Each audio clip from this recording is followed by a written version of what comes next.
जय हिंद, वंदे मातरम। कैसे हैं आप सभी लोग? उम्मीद करते हैं एकदम स्वस्थ होंगे और ज़बरदस्त होंगे। जैसा कि मैंने आपसे वादा किया था कि डेली सुबह के 8 बजे, ध्यान रखिएगा, डेली सुबह के 8 बजे हम टीजीटी पीजीटी बायोलॉजी का जो नया सेशन है वो आज हमने हालांकि कल ही स्टार्ट कर दी। एक छोटी सी क्लास कल हमने दी थी, ठीक है। कुछ स्पेशल जो टर्म थे जिस पे हम कंफ्यूज होते हैं, लेकिन आज का जो सेशन है मोस्ट इम्पॉर्टेंट साइंटिस्ट का है कि ऐसे कौन से साइंटिस्ट थे जिन्होंने बायोलॉजी में, खासकर जूलॉजी और बॉटनी में ऐसे कौन कौन से टर्म थे जिसे साइंटिस्ट के द्वारा जो है विज्ञान को या जूलॉजी या बॉटनी को आगे से तेज़ी से लाया गया।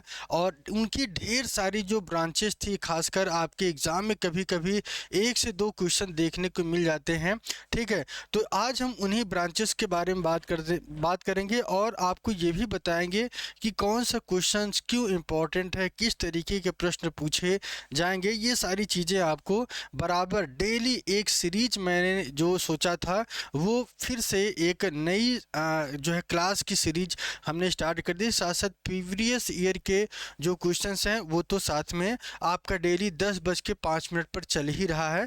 लेकिन अब जो है थ्योरी भी आपको मिलेगी, लेकिन इस क्लास की जो टाइमिंग होगी सुबह के 8 बजे होगी। कितने बजे होगी? सुबह के 8 बजे होगी। यहाँ पे आपको कंप्लीट नोट्स मिलेंगे और कंप्लीट जैसे जैसे सिलेबस चलता रहेगा वैसे मैराथन क्लासेस फिर भी आएंगी और एग्ज़ाम ओरिएंटेड ही क्लास होगा। इसमें ऐसा कोई अपने तरफ से नहीं देंगे जो आपके लिए हार्मफुल हो या नुकसानदेह हो, ठीक है। तो चलिए देखते हैं, आज का सेशन स्टार्ट करते हैं और देखते हैं कि कौन कौन से ऐसे टर्म हैं जिसे साइंटिस्ट के द्वारा दिया गया, खासकर बायोलॉजी में, ठीक है। तो आज का ये जो सेशन हम शुरुआत कर रहे हैं, सिर्फ और सिर्फ यही हमारा मकसद है कि जो भी बच्चे इस क्लास को ज्वाइन करें उनको पूरी तरीके से इस क्लास का बेनिफिट मिलता रहे, ठीक है।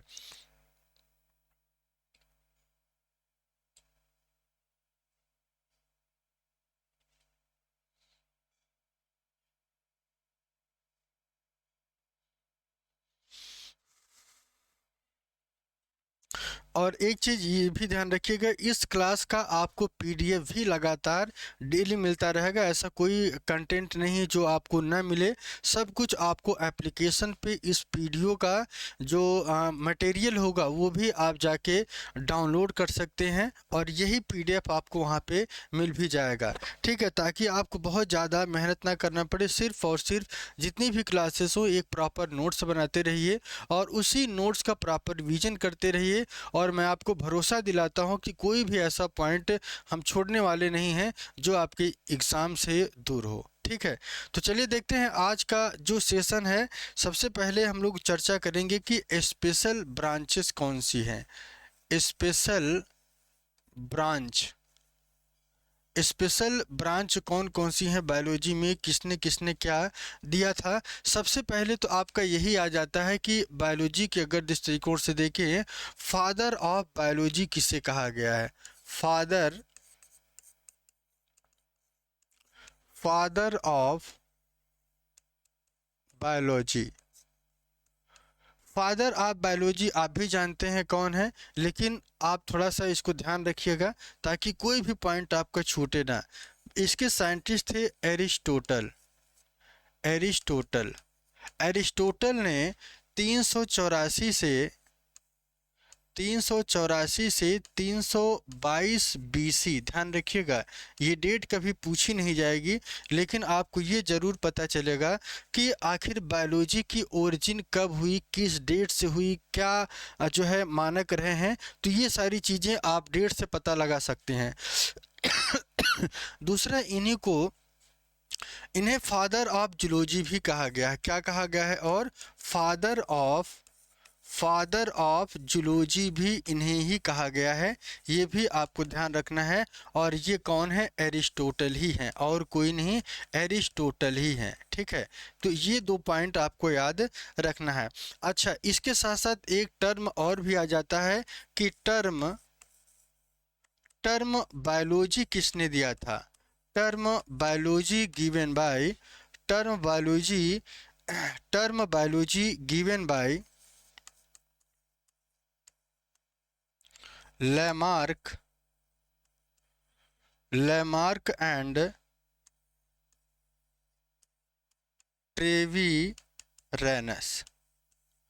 ट्रेवी रेनस ये साइंटिस्ट थे और इन्होंने 1802, ध्यान दीजिएगा, 1802 में इस शब्द का प्रयोग किया था। ठीक है, इसके साथ साथ एक टर्म और याद रखना है। वो क्या याद रखना है कि बॉटनी को किस नाम से जानते हैं। ध्यान रखिएगा, बॉटनी को और किस नाम से जानते हैं। इन्हें हम फाइटोलॉजी भी कहते हैं। क्या कहते हैं? फाइटोलॉजी भी कहा जाता है। क्या कहते हैं? फाइटोलॉजी। ध्यान रखिएगा, फाइटो का मतलब होता है प्लांट। क्या होता है? प्लांट। और लॉजी का मतलब होता है स्टडी करना। जब हम किसी प्लांट का अध्ययन करते हैं तो उसे हम फाइटोलॉजी कहते हैं या बॉटनी कहते हैं। ठीक है, और दूसरा शब्द, एक और शब्द आता है, ध्यान रखिएगा। बॉटनी का मतलब क्या होता है? बॉटनी का मतलब क्या होता है? ग्रेजिंग करना होता है। क्या होता है? ग्रेजिंग करना। ग्रेजिंग का मीन्स क्या होता है? ग्रेजिंग मीन्स होता है चरना। चरना किसे चरा जा सकता है? हर्ब्स को। हर्ब्स को ही चरा जा सकता है। ठीक है, तो ध्यान रखिएगा, हर्ब्स का मतलब क्या होता है? जो छोटे छोटे पौधे होते हैं, जो छोटे प्लांट्स होते हैं, अगर हम उनके ग्रोथ की बात करें तो वो प्लांट कौन चरता है? एनिमल्स चरते हैं। जितने भी हर्बीवोरस एनिमल्स हैं वो सब कंज्यूम करके अपना न्यूट्रिशन प्राप्त करते हैं। तो ध्यान रखिएगा, ये ऐसे टर्म हैं जो आपके एग्ज़ाम में कहीं न कहीं पूछा जा सकता है, और ये इंटरव्यू में भी पीजीटी के क्वेश्चन पूछा गया है इस बार। ठीक है, तो इस बात को भी ध्यान रखना है। आगे की तरफ चलते हैं। और फादर ऑफ बॉटनी, ध्यान रखिएगा, फादर ऑफ बॉटनी किसे कहा गया? फादर ऑफ बॉटनी थियोफ्रेस्टस को कहा गया। किसे कहा गया है? थियोफ्रेस्टस को। थियोफ्रेस्टस का बहुत बड़ा रोल रहा है। ये एरिस्टोटल के स्टूडेंट रहे हैं और इन्होंने इन्होंने बॉटनी पर काम किया, जबकि एरिस्टोटल ने किस पे काम किया था? जूलॉजी पर काम किया था। आपको ध्यान रखना है। ठीक है,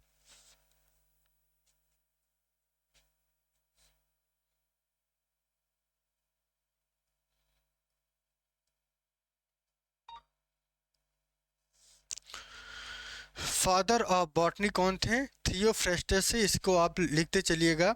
और इन्होंने डिस्क्राइब्ड क्या किया था? ध्यान समझिएगा, इन्होंने डिस्क्राइब्ड क्या किया था? इन्होंने डिस्क्राइब्ड किया था। क्यों क्यों इनका रोल रहा था? इन्होंने डिराइव्ड किया था, ध्यान रखिएगा, इन्होंने डिराइव्ड किया था 500 प्लांट। कितने प्लांट? 500 प्लांट के बारे में इन्होंने बताया, और इन्होंने उस पर रिसर्च भी किया। क्या रिसर्च किया था? फूड एंड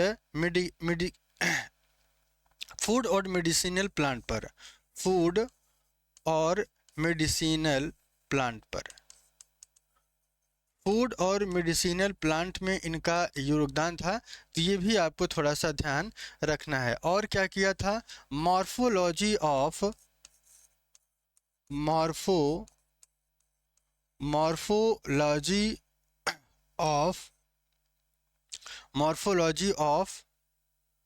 प्लांट की मॉर्फोलॉजी पर भी इन्होंने अपना डिटेल में अध्ययन किया था। जैसे कि इनके हैबिटेट के आधार पर, अगर इनके हैबिट के आधार पर अगर हम बात करें, तो ये हर्ब श्रब और ट्री, इन तीनों चीज़ों को लेकर इन्होंने अपना प्रयोग देखा कि प्लांट में हर्ब्स का क्या रोल है, श्रब का क्या रोल है, ट्री का क्या रोल है।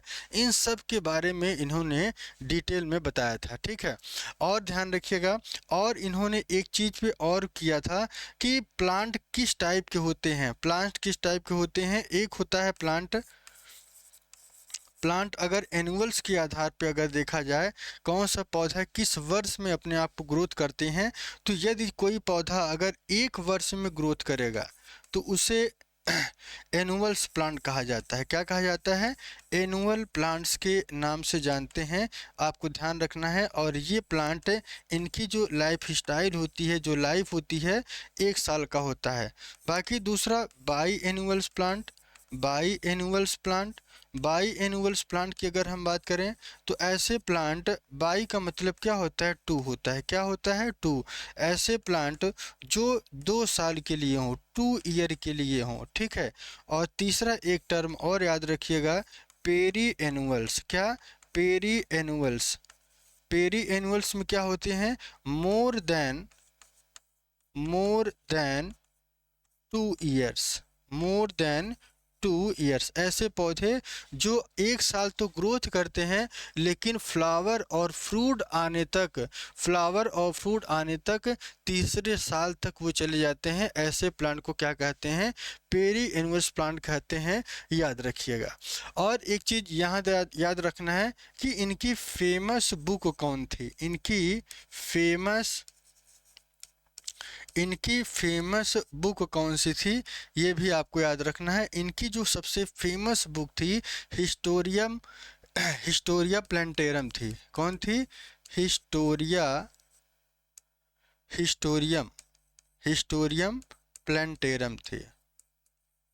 ये बुक का नाम याद रखना है, कभी भी आपसे पूछा जा सकता है। और इसे मैं थोड़ा हाईलाइट कर दे रहा हूँ ताकि आपके दिमाग में ये भी चीज़ें बनी रहे, ठीक है। अच्छा, अगला पॉइंट देख लेते हैं। अगला पॉइंट देख ले, फादर ऑफ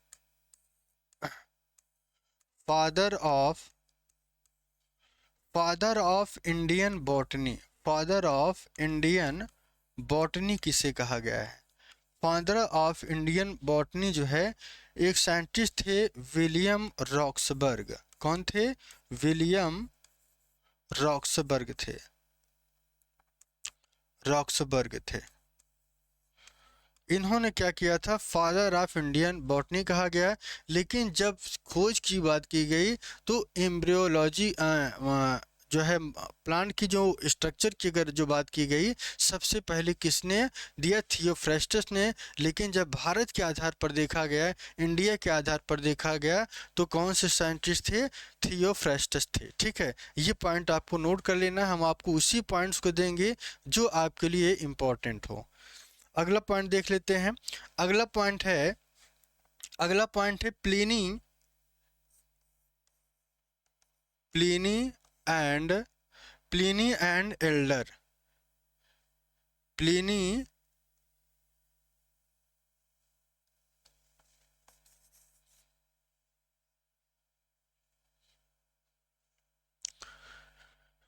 प्लिनी और एंड एल्डर, ये एक साइंटिस्ट थे। इनका क्या रोल था, इनको भी थोड़ा सा देख लीजिएगा। इन्होंने क्या किया था? एल्डर, इन्होंने मेंशन क्या किया था? ध्यान रखिएगा, ओवरऑल 100 प्लांट, इन्होंने 100 प्लांट पर काम किया। सॉरी, 100 नहीं, लगभग 1000 प्लांट पर इन्होंने काम किया था, ठीक है। हम्म,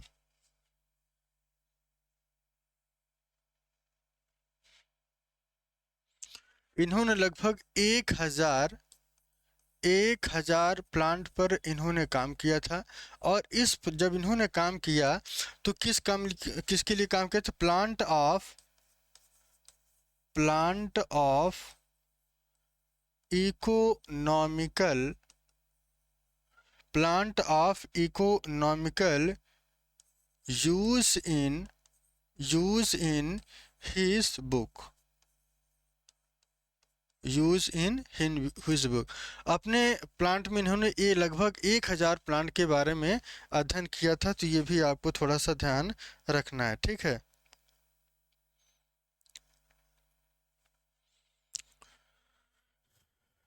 आगे देखिएगा।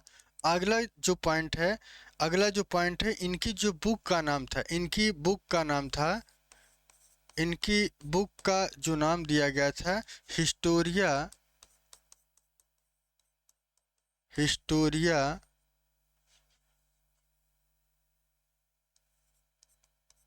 नेचुरलिस। नेचुरेलिस के बारे में इन्होंने बताया था। ठीक है, ये ऑटोमेटिक कुछ लिख रहा है, ठीक है, लेकिन इससे चिंता नहीं करनी है, स्लाइड ही चेंज कर दे रहा है। ठीक है। तो अभी तक हमने जितने भी पॉइंट्स के बारे में बताया ये किसी न किसी तरीके से आपके लिए इम्पोर्टेंट थे। ठीक है। और साइटोलॉजी, फादर ऑफ साइटोलॉजी किससे कहा गया, ध्यान रखिएगा, फादर ऑफ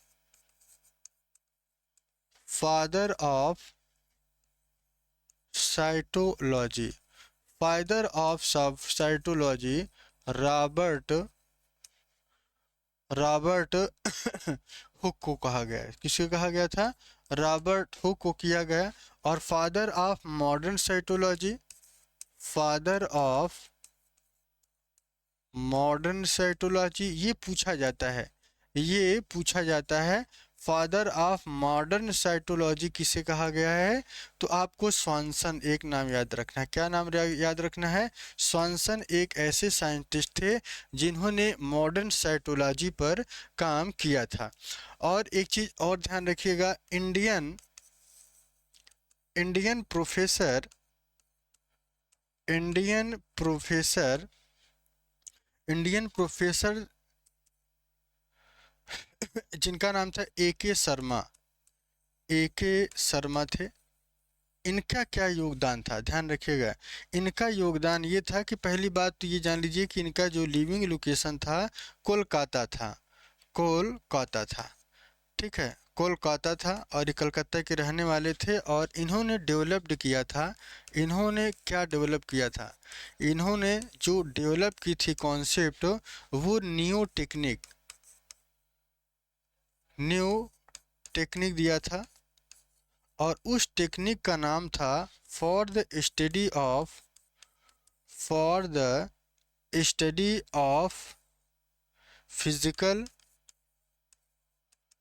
फिजिकल एंड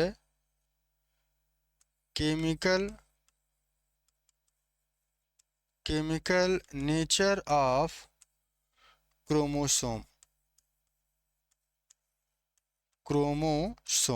ठीक है, ये ध्यान रखिएगा। और यहाँ पे फॉर और इसमें क्या इंक्लूड किया गया था, फॉर इंक्लूडिंग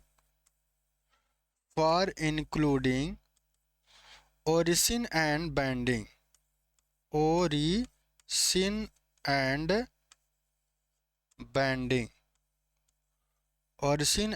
बैंडिंग नामक टेक्निक इन्होंने डेवलप किया था। और ये डेवलपमेंट जो है फॉर रिपीटेटिव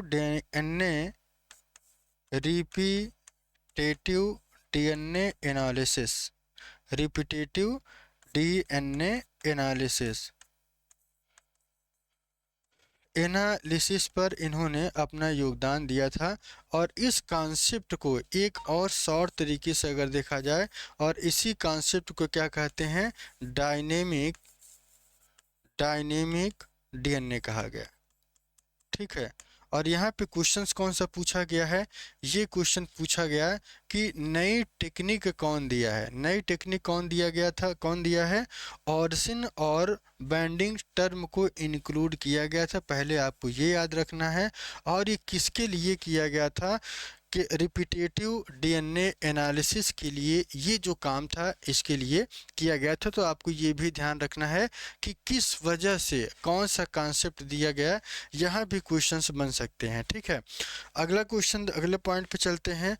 अगला पॉइंट क्या कह रहा है कि father of embryology father of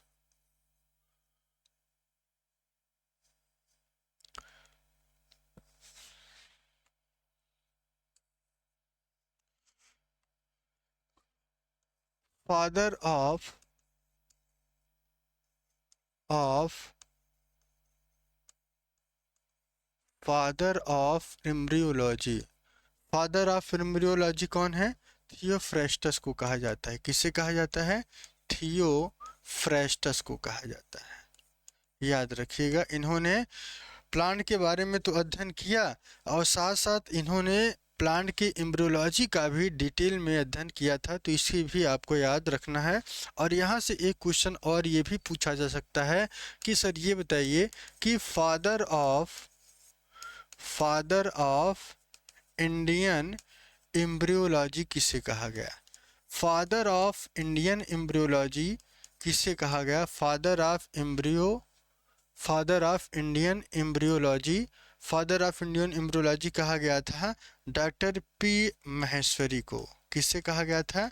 doctor P Maheshwari को, ये याद रखिएगा, ठीक है। और इनकी एक बुक बहुत ही फेमस थी, इनकी उस बुक का नाम जरूर नोट करना है। इनकी एक जो सबसे खूबसूरत बुक थी, एन इंट्रोडक्शन ऑफ एन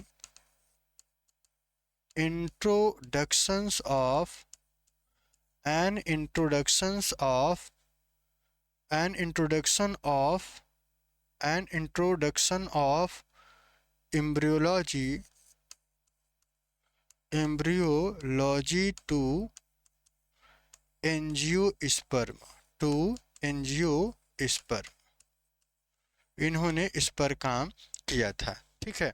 और दूसरा एक टर्म और थोड़ा सा ध्यान रखिएगा, फादर ऑफ प्लांट एनाटॉमी किसे कहते हैं? Father of plant anatomy, father of plant anatomy किसे कहते हैं? फादर ऑफ प्लांट एनाटॉमी जो है, father of plant anatomy, father of plant anatomy, father of plant anatomy N Grew को कहा गया। किसे कहा गया है? एन ग्रीव को, ये याद रखना है। और famous Indian morphologist, famous Indian morphologist, famous Indian morphologist professor V Puri थे। कौन थे? प्रोफेसर वी पुरी थे, ठीक है। और एक साइंटिस्ट और थे, ध्यान रखिएगा, ददजियान, ददजियान ने स्टार्ट किया था 1921 में। इन्होंने एक स्टार्टअप दिया था और उस स्टार्टअप का नाम था इकोलॉजिकल स्टडी ऑफ इकोलॉजिकल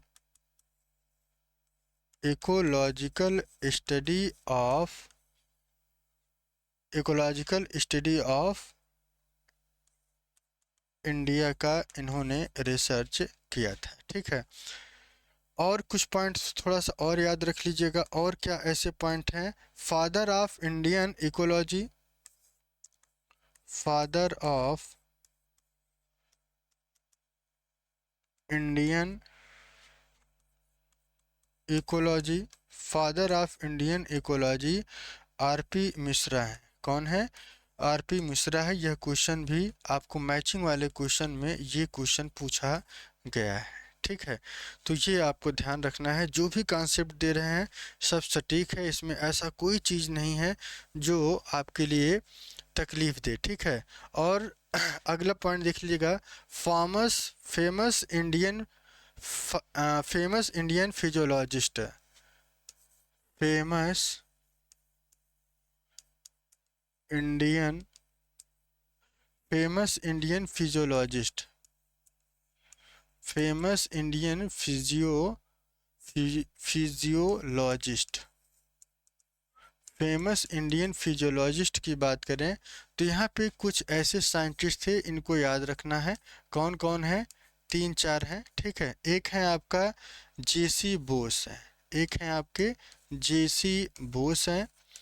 दूसरा जो है जे चिनॉय, जे चिनॉय,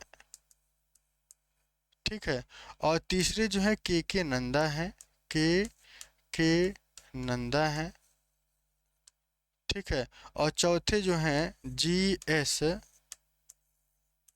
सिरोही हैं, ठीक है, ये आपको ध्यान रखना है।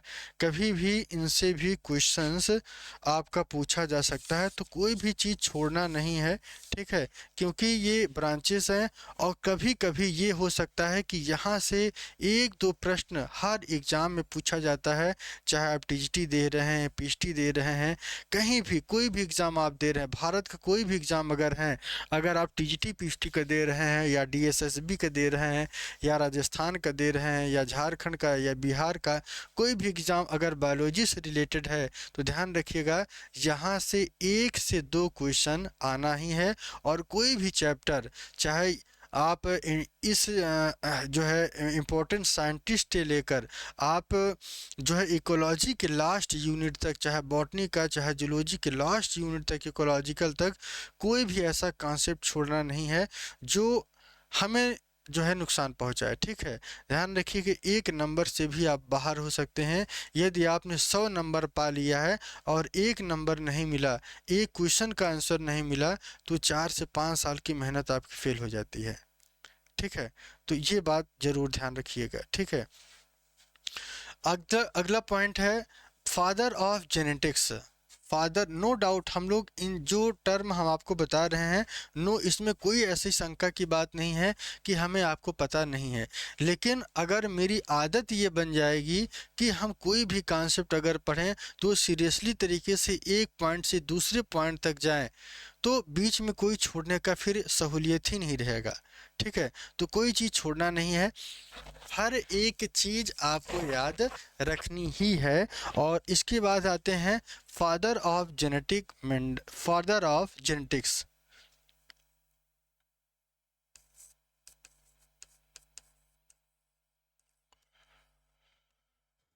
Father of genetics, father of genetics कौन है? जी जे मेंडल, जी जे मेंडल है। ग्रेगर जॉहन मेंडल कहा जाता है इनको, ठीक है। और father of modern genetics, father of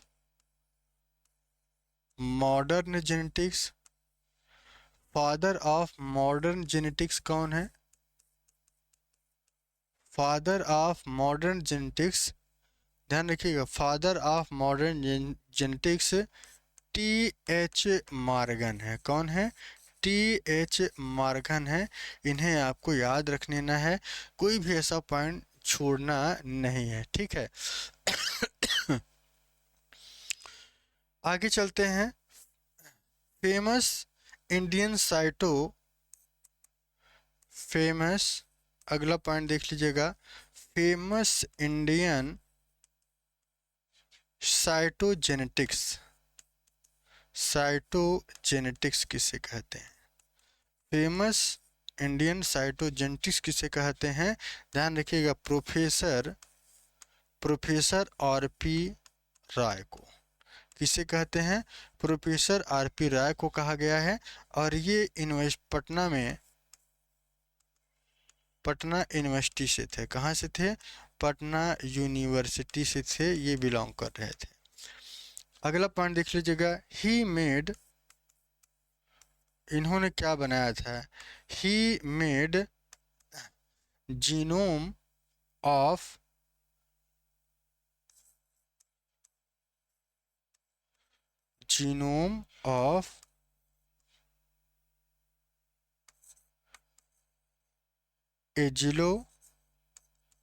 एजिलोस्पोर्स इन रिलीज किया था। एजिलोस्पोर्स को इन्होंने क्या किया था? रिलीज किया था। To the origin and evolution of breed, to the origin and evolution of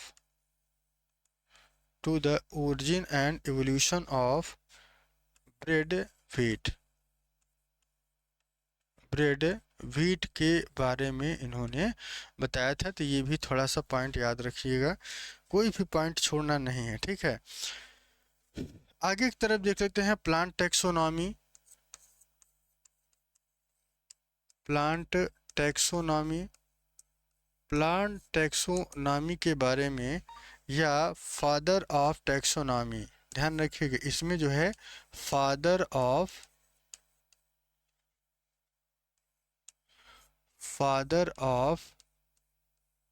taxonomy, father of taxonomy किसे कहा गया था? फादर ऑफ टैक्सोनॉमी या मॉडर्न टैक्सोनॉमी, मॉडर्न टैक्सोनॉमी। इसे जो है कैरोलस लीनियस ने, कैरोलस लीनियस ने इसके बारे में बताया था, ये आपको ध्यान रखना है। और father of taxonomy, father of taxonomy, modern taxonomy, father of Indian taxonomy. जब ये पूछा जाए कि father of Indian taxonomy, father of Indian taxonomy किसे कहते हैं? एच शांता पाउ, एच शांता पाउ। ठीक है। और एक साइंटिस्ट का नाम रखिएगा, पेलियो बॉटनी। पेलियो बॉटनी के बारे में कौन बताया था? तो फादर ऑफ इंडियन पेलियोबॉटनी, इनके जो फादर रहे हैं, इनके जो फादर रहे हैं बीरबल साहनी, बीरबल साहनी रहे हैं। कौन रहे हैं? बीरबल साहनी। ठीक है। तो ये सारी चीज़ें थी। और यहाँ से एक चीज़ और आपको ध्यान रखना है, father of algology, father of algology, father of algology किसे कहा जाता है? एफ ई फ्रीटिश को, फ्रीटिश को कहा गया, फ्रीटिश को कहा गया। और famous Indian algologist, famous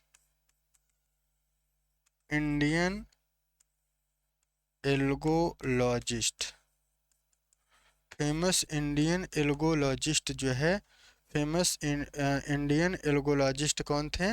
famous Indian एल्गोलॉजिस्ट थे M.O.P. अयंगर, M.O.P. अयंगर थे। ठीक है। ये कई बार पूछा गया है, ये वाला जो पॉइंट है कई बार पूछा गया है, इसको आपको भूलना नहीं है, छोड़ना नहीं है। ठीक है। तो ये आपको ध्यान रखना है। ठीक है। अच्छा, एक चीज़ और थोड़ा सा यहाँ पे एक पॉइंट छूटा है कि इनकी जो फेमस बुक क्या नाम था? इनकी फेमस जो बुक थी, इनकी फेमस जो बुक थी, द स्ट्रक्चर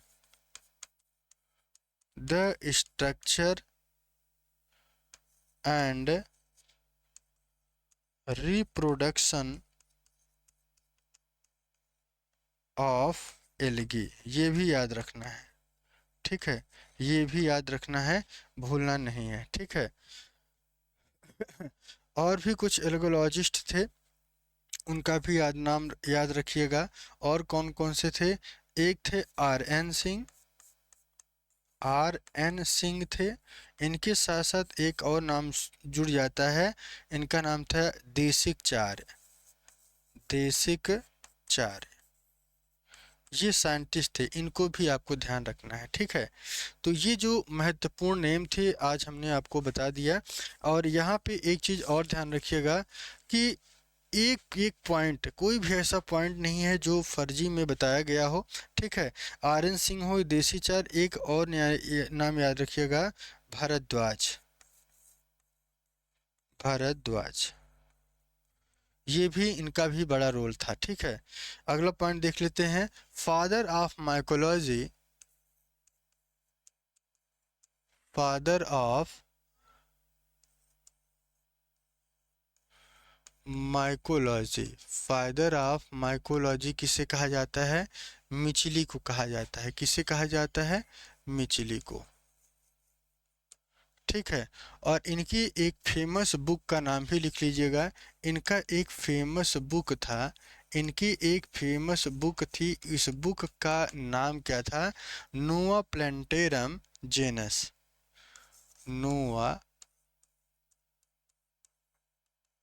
प्लेंटेरम जीनस। ठीक है, एक नाम याद रखना। Father of Indian mycology, father of Indian, father of Indian mycology, father of Indian mycology, father of Indian mycology E J Butler को कहा जाता है। किसे कहा जाता है? ईजे बटलर को कहा जाता है। याद रखना, बहुत इंपॉर्टेंट पॉइंट है। अब आते हैं एल्गी। एल्गी हो गया, एल्गी हो गया, फंजाई हो गया, और फंजाई के बाद हम लोग आएंगे father of bryophyte, father of bryophyte. Father of bryophyte किससे कहा गया है? हेडविग को कहा गया। किसे कहा गया है? हेडविग को, हेडविग को। Father of Indian bryology, father of Indian bryology, father of Indian bryology किसे कहा गया है? Father of Indian bryology professor, professor S R Kashyap, S R Kashyap को कहा गया। ठीक है, इनकी फेमस बुक का नाम क्या था?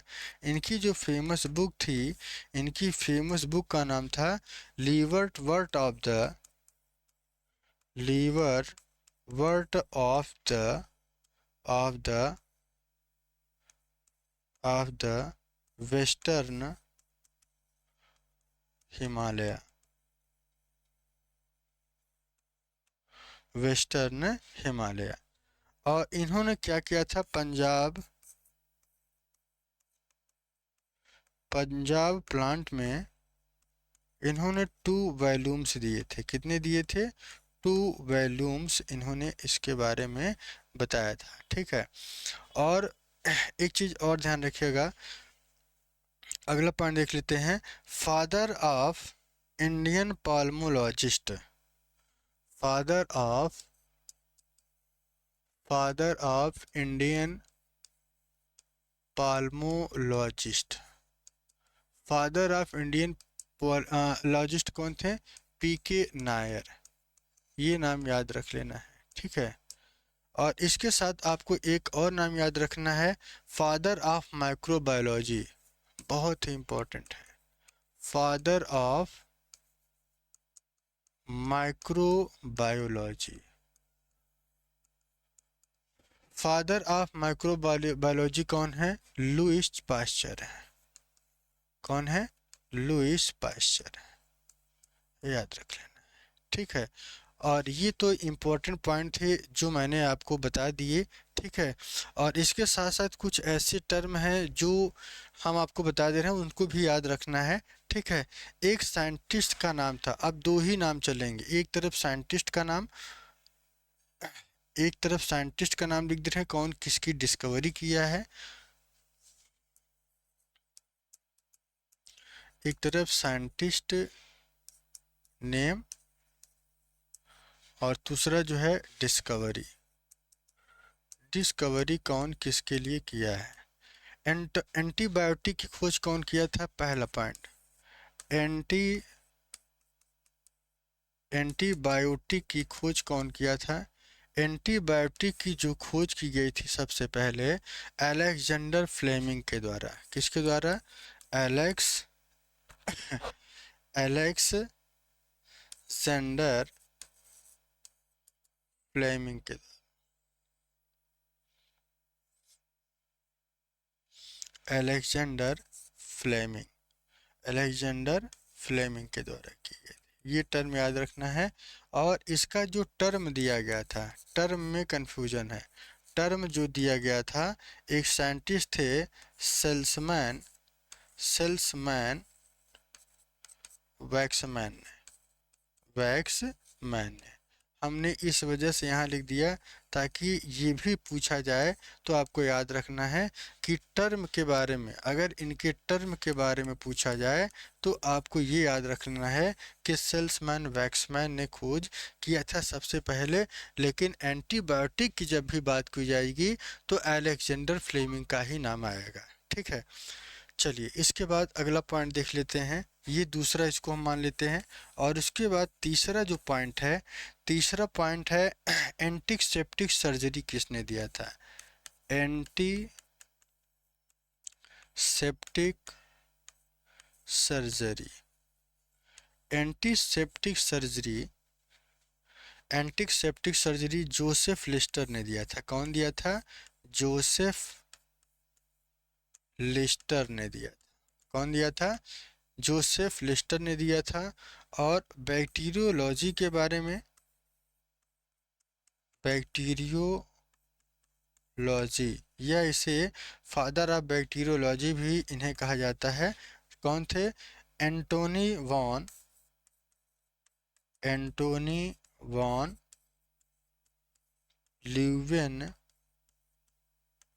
ल्यूवेनहॉक थे। ये नाम याद रखना है। ठीक है, बायोकेमिकल जेनेटिक्स कौन दिया है? Bio chemical genetics, biochemical genetics दिया गया था आर्कीबेलोट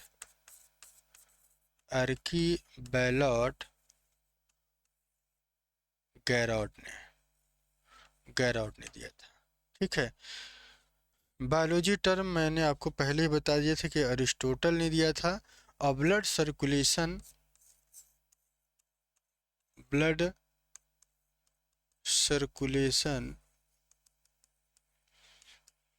विलियम हार्वे ने दिया था।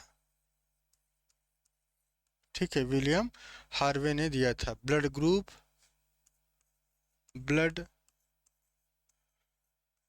ग्रुप का जो कॉन्सेप्ट है, ब्लड ग्रुप किसके द्वारा दिया गया था? Karl Landsteiner. ठीक है, अगला देख लीजिएगा, डीएनए फिंगरप्रिंटिंग, डीएनए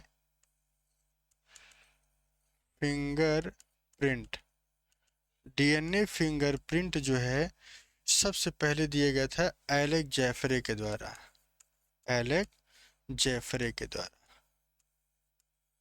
ठीक है, हम जो भी पॉइंट दे रहे हैं आप इसका प्रॉपर नोट्स ज़रूर बना के रखिए।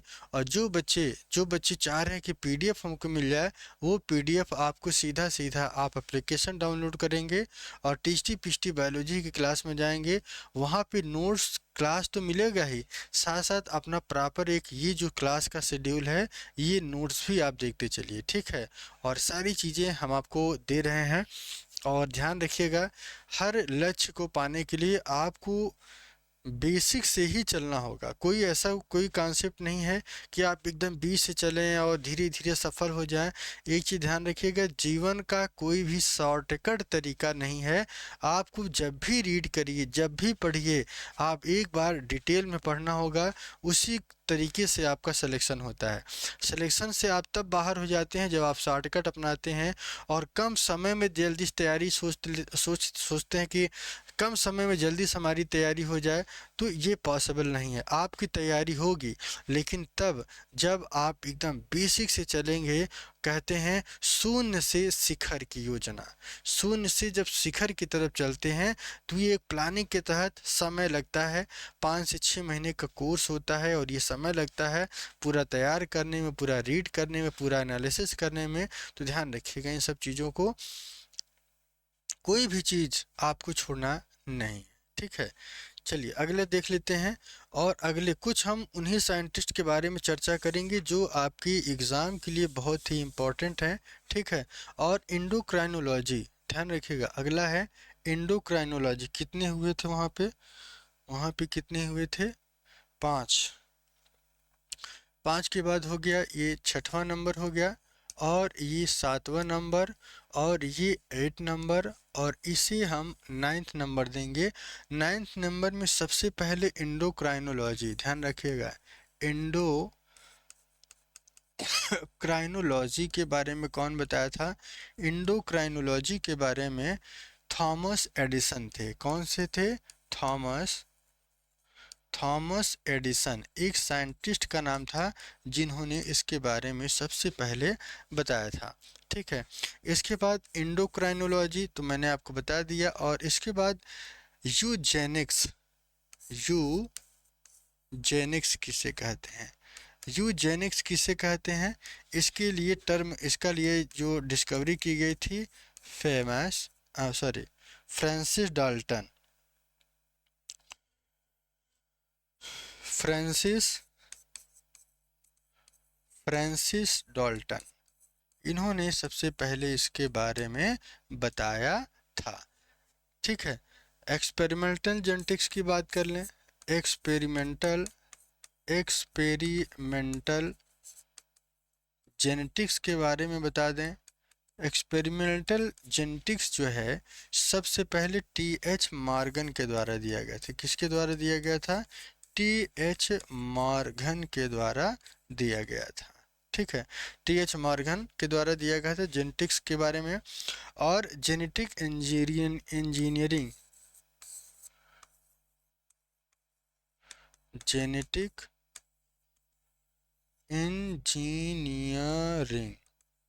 जेनेटिक इंजीनियरिंग जो है पॉल बर्ग ने किया था। ठीक है और ग्रीन रिवॉल्यूशन थ्योरी बहुत ही इंपॉर्टेंट है ये। ग्रीन रिवॉल्यूशन थ्योरी के जन्मदाता कौन थे? ग्रीन रिवॉल्यूशन के लिए कौन जिम्मेदार था? ग्रीन रिवॉल्यूशन के लिए नॉर्मन एंड बोरलॉग थे। ये आपको ध्यान रखना है। ठीक है, और एक चीज़ ध्यान रखिएगा, जो भी टर्म बताया जा रहा है सब आपके लिए इम्पोर्टेंट है, और ऐसा कोई भी चीज़ नहीं है जो आपके लिए छोड़ा जाए। ठीक है, तो सब कुछ आपके सिलेबस के लिए है सब, और भी ढेर सारे टर्म और ढेर सारे स्टडीज़ आपके चैप्टर के अनुसार, टॉपिक के अनुसार सब कुछ आपको मिलता रहेगा। 2-3 और हम बता दे रहे हैं आपको। ठीक है, 2-3 और हम आपको बता रहे हैं। वायरोलॉजी 14 नंबर पे वायरोलॉजी के बारे में स्टैनले ने बताया था। ठीक है, और 15 नंबर पे एक और नाम याद रख लीजिएगा,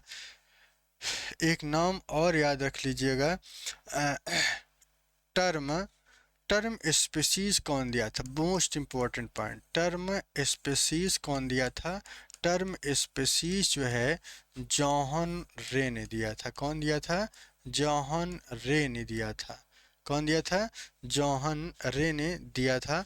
तो ये ऐसे इम्पोर्टेंट पॉइंट थे जो हम आपको बता चुके हैं। ठीक है, और इसके साथ साथ आपको ये ध्यान रखना है कि ऐसे जो टर्म्स हैं ये पीटीजीटी 2009 में क्वेश्चंस ये पूछा गया है। ठीक है,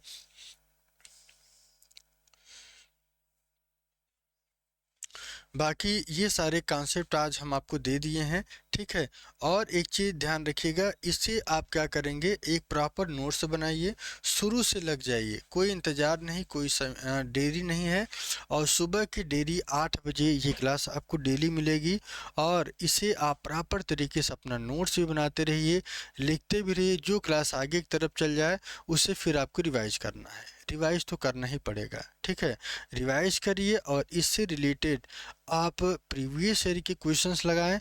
प्रीवियस ईयर के क्वेश्चंस के साथ साथ जो चैप्टर है उसके भी क्वेश्चन लगाइए। इससे क्या होगा कि नोट्स बनाने से एक बार आप पढ़ेंगे, फिर क्वेश्चन लगाएंगे। जब आप क्वेश्चन लगाते हैं तो वो धीरे धीरे आपके दिमाग में जाके सेट हो जाता है। ठीक है, तो जो बच्चे फर्स्ट टाइम तैयारी कर रहे हैं या जो पहले कर चुके हैं उनके लिए ये सबसे खास वीडियो है, और इस सभी चैप्टर्स का हम बराबर प्रीवियस ईयर के जो क्वेश्चंस हैं वो भी कराएंगे, और साथ साथ टीजीटी पीएचडी के आज तक जितने क्वेश्चन पेपर आए हैं उनका भी सेट कराना है। ध्यान रखिएगा, उनका क्वेश्चन तो करा ही रहे हैं, लेकिन उनका हम सेट भी कराएंगे कि कौन किस पेपर में क्या क्या उसका सोल्यूशन है। और वो जो सोल्यूशन होती है ऑपरेशन वाली होती है, 4 ऑप्शन 4 सोल्यूशन, 1 ऑप्शन 1 सोल्यूशन नहीं, 4 ऑप्शन 4 सोल्यूशन के द्वारा ही हम लोग आगे की तरफ बढ़ेंगे। और एक समय ऐसा आएगा जब हम लगातार बने रहेंगे, तो एक समय ऐसा आएगा कि आपका पूरा का पूरा सिलेबस बेहतरीन तरीके से तैयार भी हो जाएगा और सब कुछ बड़ी आसानी से आपका कंप्लीट भी होता रहेगा, सारा सिलेबस भी। ठीक है, एक दिन अभी नहीं, लेकिन जैसे जैसे समय बीतेगा एक कॉन्फिडेंस भी बढ़ेगा। और अगला जो टॉपिक है वो हम जो है टैक्सोनॉमी से स्टार्ट करेंगे, फिर वायरस, फिर बैक्टीरियोलॉजी, फिर एल्गी फंजाई, और फिर हम लोग एनिमल पे चलेंगे, पूरे फाइलम कवर करेंगे।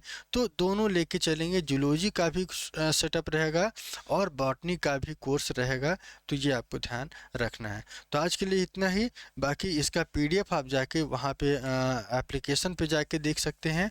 और यदि कोई क्वेरीज हो तो हमारे नंबर पे आप बात भी कर सकते हैं। हमारा नंबर है 9264924386। बाय बाय, टेक केयर, जय हिंद, जय भारत।